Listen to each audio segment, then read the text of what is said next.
Please subscribe and hit the bell icon so that you will never miss any video from Acuere Life Science Foundation.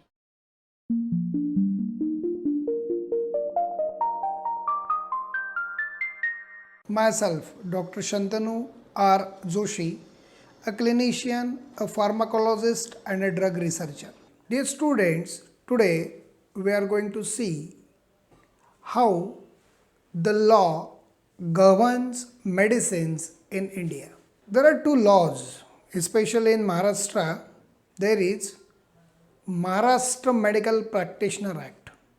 Maharashtra Medical Practitioner Act covers your part of the practice. Law governing part of the practice is MMPA, Maharashtra Medical Practitioner Act 1961, last amended in 2014. And the another law which governs the drug is Drug and Cosmetic Act 1940, Rules 1945. Dear students, this law controls everything about drugs in India, medicines in India. Today we are going to see the schedules which are related with your day-to-day practice. And the most important schedule which one doctor must know is Schedule H. Schedule H is a prescription only drug schedule. It gives you the list of the drugs which should be dispensed, sold by the pharmacist only on the prescription of a registered medical practitioner. There are about 536 drugs in this schedule. These are the drugs which should be sold only on the prescription of a registered medical practitioner. Then a question will arise in your mind. What is a registered medical practitioner? Dear students, in every state there is a registrar known as State Register of Practitioners. And those who are having registration in that register will be called as RMP, Registered Medical Practitioners. Now, this Schedule H, implementation of this Schedule H is a little bit loose because there is no provision for keeping records of these prescriptions. It becomes difficult to say that whether the sold medicine was with the prescription or was without the prescription.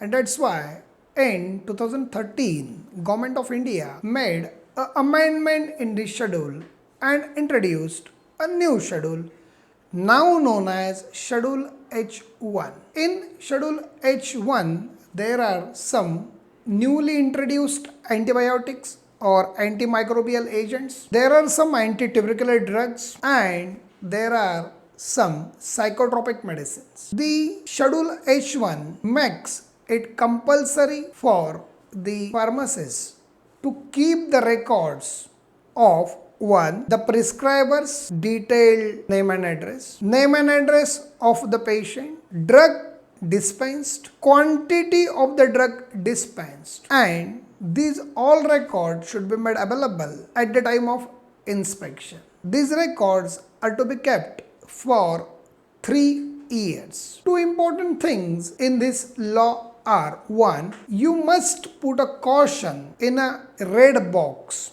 and a caution should be like, it is dangerous to take this preparation except in accordance with the medical advice. This is the first thing. The second one is the drug not to be sold by retail without the prescription of a registered medical practitioner.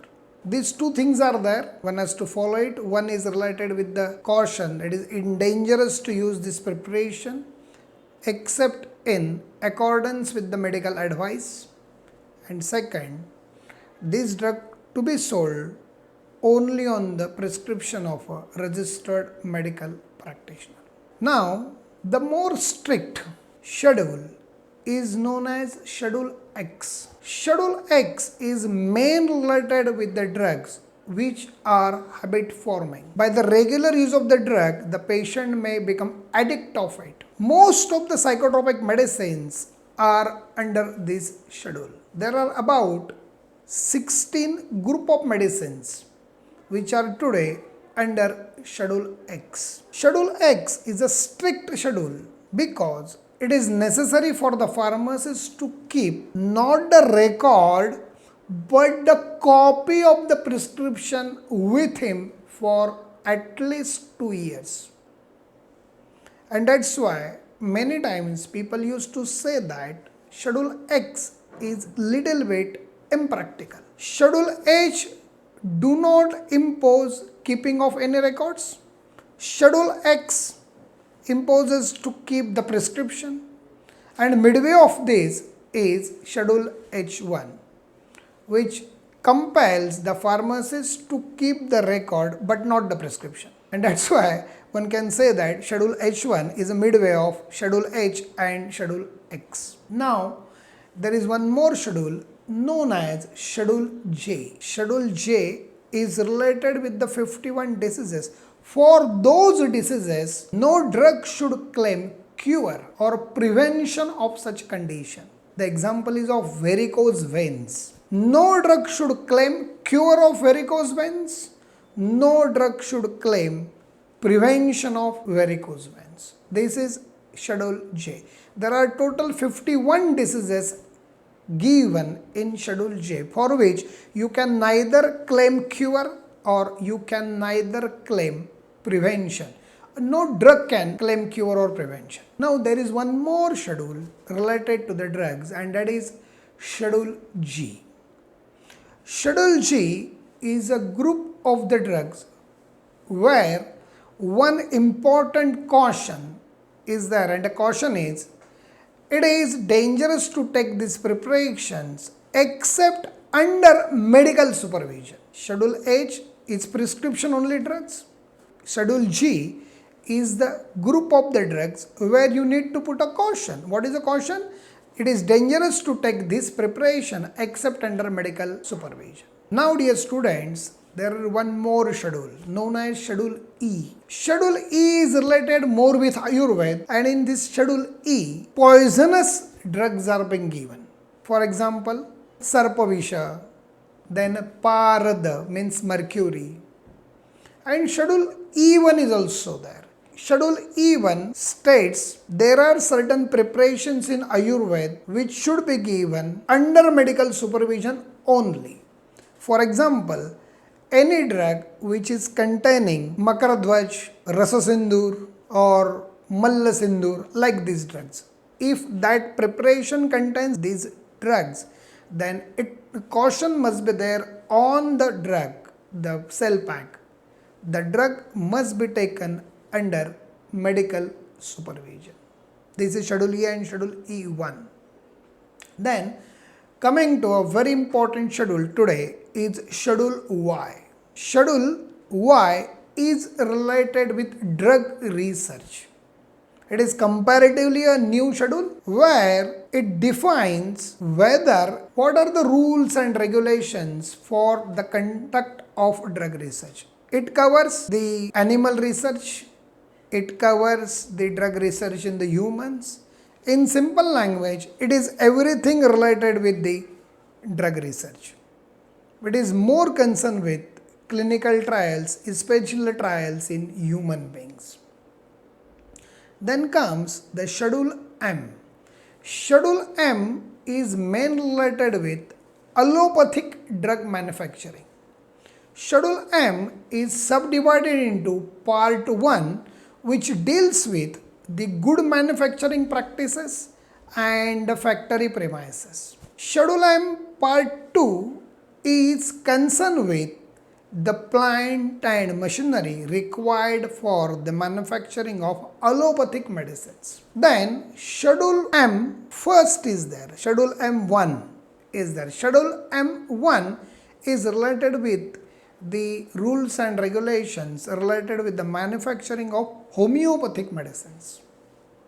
Schedule M2 is related with the manufacturing of cosmetic drugs, and Schedule M3 is related with the manufacturing of medical devices like ECG machine, ventilators, etc. The rules and regulations regarding these medical devices are covered under M3. Now, a very important schedule for Ayurvedic and Unani drugs is Schedule T. Schedule T describes the details of good manufacturing practices for Ayurvedic and Unani medicine. It also gives you the details related with the standards of manufacturing of Ayurvedic and Unani medicines. Then, this is all about the Drug and Cosmetic Act. But one more act is there. That act is known as Drug and Magic Remedies Act. It is more concerned with the advertisements related to the drugs.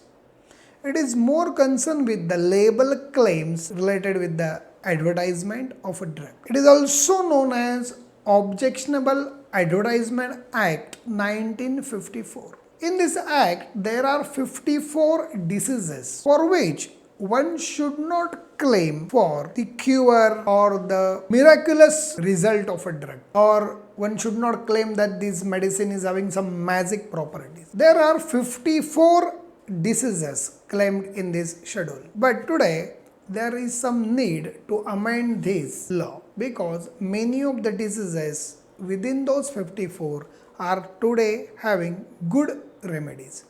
I would like to give you a very simple example of tuberculosis. Tuberculosis is explained in those 54 diseases, and today all of you know that tuberculosis is curable, and that's why there is need to amend some things in Drug and Magic Remedies Act 1954. Yes, students, this is all about the drugs and the law related to the drugs which governs the manufacturing, selling and all related things related with the drugs. Thank you. Dear students, I know that you like my videos. Then please share and subscribe. Thank you.